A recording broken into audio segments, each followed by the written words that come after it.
जय श्री राधा रानी सरकार की। जय श्री कृष्ण भगवान की। जय श्रीमद् भागवत महापुराण की।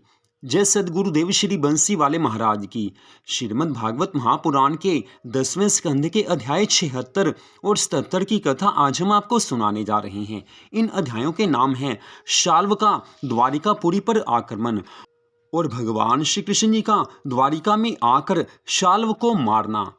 श्रीमद् भागवत कथा के 10वें स्कंद के अध्याय 76 की कथा में श्री सुखदेव जी महाराज कहने लगे हैं कि हे राजा परीक्षित, जिस दिन राजा शाल्व शिशुपाल की बारात में कुंडिनपुर गया था और वहां श्री कृष्ण बलराम जी से हार कर भागा था, उसी दिन से उसने ये प्रण किया था कि मैं यदुवंशियों के वंश का सर्वनाश कर दूंगा। अस्तु, शिशुपाल के मारे जाने की बात सुनकर उसने विचार किया कि यदुवंशी बहुत बलवान हैं, इसलिए उनके वंश का नाश करने के लिए पहले किसी देवता से वरदान प्राप्त करना चाहिए। ऐसा विचार कर राजा शाल्व ने तपस्या करके भगवान शिव को प्रसन्न किया।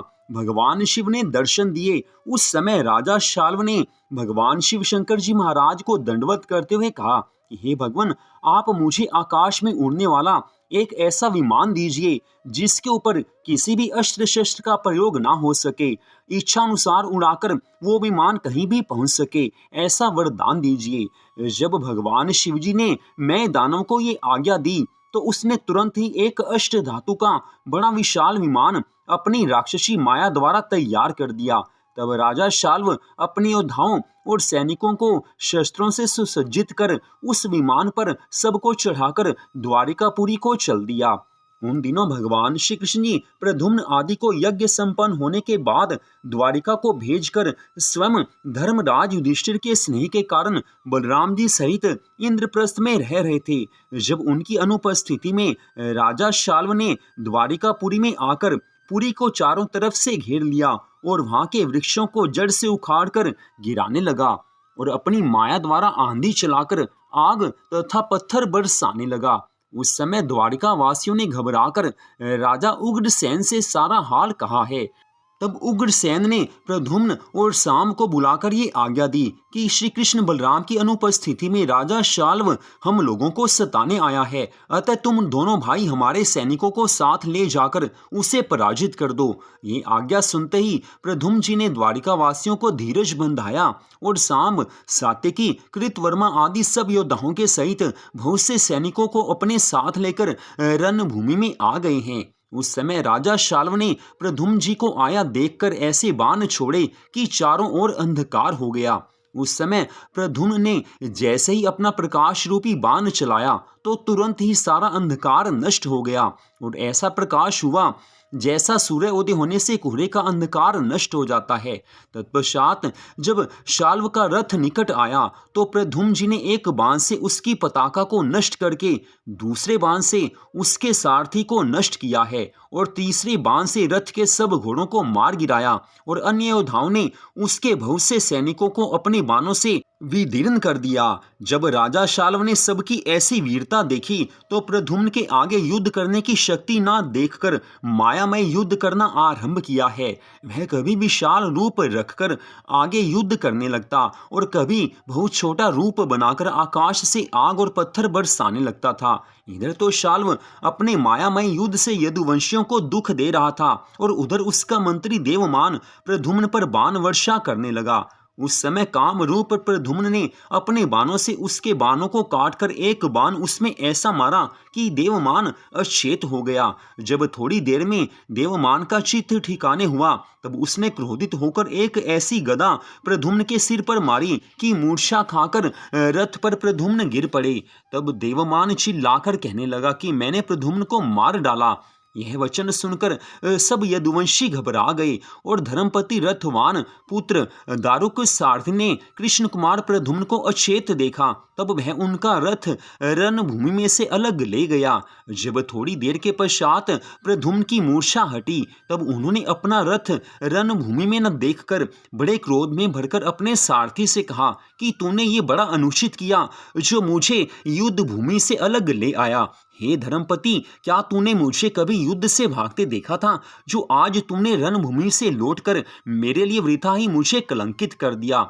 अब मैं अपने पिता और ताऊ जी को अपना मुख कैसे दिखलाऊंगा? संसारी लोग मेरी हंसी उड़ाकर मुझे नपुंसक कहेंगे। माता रुक्मणी भी मेरे उत्पन्न होने का दुख मानेंगी। भौजाइयां मुझे लज्जित करेंगी कि तूने ये काम करके जगत में हंसाई कराई है और अपने पिता के नाम को दाग लगाया है।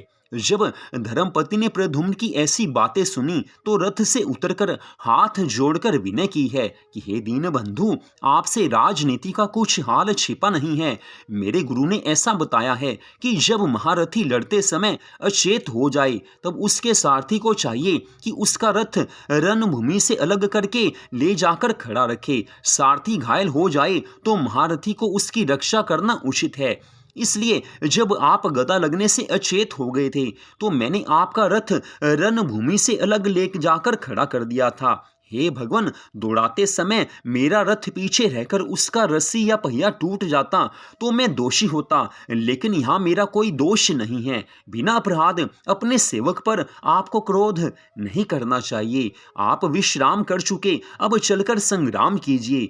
यह वचन सुनकर प्रद्युम्न कहने लगे हैं कि हे धर्मपति, तुमने तो अपने गुरु की आज्ञा अनुसार ये कार्य किया, परंतु इसमें मेरी नाम धराई हुई है, इसलिए आप ये शपथ खाओ कि हम ये हाल किसी से भी नहीं कहेंगे। जब धर्मपति ने शपथ खाकर प्रद्युम्न का सोच छुड़ाया, उनकी चिंता दूर हुई, तब उन्होंने हाथ मुंह धोकर अपना धनुष बाण उठा लिया और रथ पर चढ़कर पुनः युद्ध भूमि में आ गए हैं। तत्पश्चात अध्याय 77 की कथा में श्री सुखदेव जी महाराज कहने लगे हैं कि हे राजन, जो यदुवंशी प्रद्युम्न को अचेत देखकर उदास हो गए थे, वे लोग कामरूप प्रद्युम्न को दोबारा रथ पर देखते ही ऐसे प्रसन्न हुए जैसे किसी मृतक के शरीर में प्राण लौट आए हों। उस समय प्रद्युम्न ने अपने साथियों को धीरज देकर धर्मपति से कहा कि तुम मेरा रथ शीघ्र ही देवमान मंत्री के पास, जहां वह यदुवंशियों को मार रहा है, वहां ले चलो। जब ये बात सुनकर सारथी ने प्रद्युम्न का रथ देवमान के सम्मुख पहुंचा दिया, तब प्रद्युम्न ने उससे ललकार कर कहा कि तू इधर उधर बाकी सबको क्या मारता है, हमसे आकर युद्ध कर। यह वचन सुनते ही देवमान बाकी यदुवंशियों से लड़ना छोड़कर प्रद्युम्न पर बाणों की वर्षा करने लगा। कामरूप प्रद्युम्न ने 4 बाणों से उसके रथ के चारों घोड़ों को मारकर, एक बाण से सारथी को मार डाला, 2 बाणों से ध्वजा और छत्र और 1 बाण से धनुष काटकर तीनों बाणों से देवमान को मार गिराया है। उस समय साम भी इस तरह शाल्व की सेना मारकर गिराने लगा जिस तरह किसान लोग ज्वार का खेत काट डालते हैं। उस समय प्रद्युम्न और साम का ऐसा वीरतापूर्ण युद्ध देखकर राजा शाल्व के काफी साथी वहां से भाग चले और बहुत से लोग भागते समय समुद्र में डूबकर मर गए। जब इसी तरह 27 दिन तक बराबर राजा शाल्व प्रद्युम्न आदि से लड़ता रहा, तब यदुवंशियों ने उसकी ऐसी सामर्थ्य और वीरता देखकर आपस में कहा कि यह कोई बड़ा शूरवीर है जो इतने दिनों तक हमारे सामने युद्ध में टिका रहा। अन्यथा श्री मुरली मनोहर भगवान श्री कृष्ण जी की कृपा से आज तक कोई शूरवीर हमारे सामने ऐसे नहीं लड़ा। ये राजा परीक्षित, जब इस तरह राजा शाल्व मायामय युद्ध से यदुवंशियों को कष्ट देने लगा, तब उधर इंद्रप्रस्थ में भगवान श्री कृष्ण जी ने स्वप्न देखा है कि किसी ने द्वारिकापुरी को जलाकर समुद्र में डुबा दिया है और यदुवंशी लोग रणभूमि में मरे पड़े हैं। तब उन्होंने धर्मराज युधिष्ठिर से कहा है कि हे धर्मराज, अशुभ स्वप्न देखने के कारण मुझे ऐसा आभास हो रहा है कि शिशुपाल के सभी दैत्य साथी द्वारिकापुरी में यदुवंशियों को मारकर नाश करना चाहते हैं। अतः आज्ञा हो तो हम वहां जाकर उनकी रक्षा करें। राजा युधिष्ठिर ने हाथ जोड़कर विनय की है कि हे प्रभु, हे दीनानाथ, मुझे आपका कहना टालना नहीं है। यह वचन सुनते ही जब भगवान श्री कृष्ण जी और बलराम जी रथ पर बैठकर द्वारिकापुरी को चले, तब नगर के बाहर क्या देखा कि एक हरिणी बाईं ओर निकल गई और कुत्ता सामने खड़ा होकर कान झाड़ता है। ये दोनों अपशकुन देखते ही अंतर्यामी भगवान श्री कृष्ण जी द्वारिकापुरी की सब दशा जानकर सारथी से बोले कि रथ को अति शीघ्रता से चलाओ। द्वारिकापुरी से बाहर आते ही उस समय भगवान श्री कृष्ण जी ने राजा शाल्व का युद्ध देखकर बलराम जी से कहा कि हे भैया, तुम द्वारिकापुरी में जाकर राजा उग्रसेन और प्रजा की रक्षा करो, मैं शाल्व को मारकर वहां जाऊंगा। जब रेवती रमन यह आदेश पाकर द्वारिकापुरी को चले गए, तब दैत्य सहारण प्रभु ने दारुक सारथी से कहा कि जल्दी मेरा रथ शाल्व के सम्मुख ले चलो। जैसे ही वह श्री कृष्ण जी का रथ दौड़ाकर उसके सामने पहुंचा, वैसे ही राजा शाल्व ने त्रिलोकीनाथ भगवान श्री कृष्ण जी के रथ की ध्वजा पहचान कर एक सांग दारुक सारथी पर चलाया तो लक्ष्मीपति श्री कृष्ण भगवान जी ने बाण से उसकी सांग काटकर 16 बाण ऐसे मारे कि राजा शाल्व का विमान कुम्हार के चाक के समान घूमने लगा। उस समय शाल्व ने एक भाला बड़े वेग से श्री श्याम सुंदर पर चलाया। तब श्री द्वारिकानाथ भगवान श्री कृष्ण जी ने उसको भी अपने बाण से काटकर इस तरह बाण मारने लगे कि राजा शाल्व घबरा गया, परंतु वह अंतर ध्यान होकर मायामय युद्ध करके अग्नि की वर्षा करने लगा। उस समय वसुदेव नंदन त्रिलोकीनाथ भगवान श्री कृष्ण जी ने ऐसे बाण चलाए हैं कि राजा शाल्व विमान सहित पृथ्वी पर गिर पड़ा। जब पुनः उठकर उसने एक गदा श्री श्याम सुंदर पर चलाई तो उस समय भगवान श्री कृष्ण जी ने उसकी वह गदा काटकर एक गदा उसको ऐसी मारी कि राजा शाल्व का विमान 100 टुकड़ों में खंडित होकर समुद्र में गिर गया। तब शाल्व ने विमान से कूदकर श्री कृष्ण जी के ऊपर अपनी गदा का प्रहार किया। उसे श्री मुरली मनोहर भगवान ने अपनी गदा से तोड़ दिया।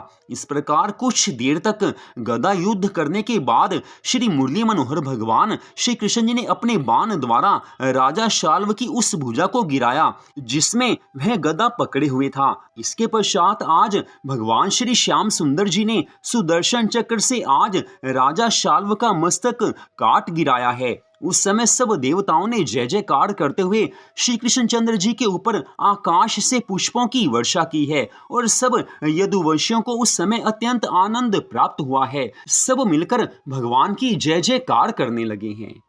तो यहीं पर आज की इस कथा का विश्राम होता है। अगले भाग में आप इससे आगे की कथा को सुन पाएंगे। जय श्री राधा रानी सरकार की, जय श्री कृष्ण भगवान की, जय सदगुरुदेव श्री बंसी वाले महाराज की, जय श्रीमद् भागवत महापुराण की। जय जय श्री राधे, जय जय श्री राधे, जय जय श्री राधे श्याम।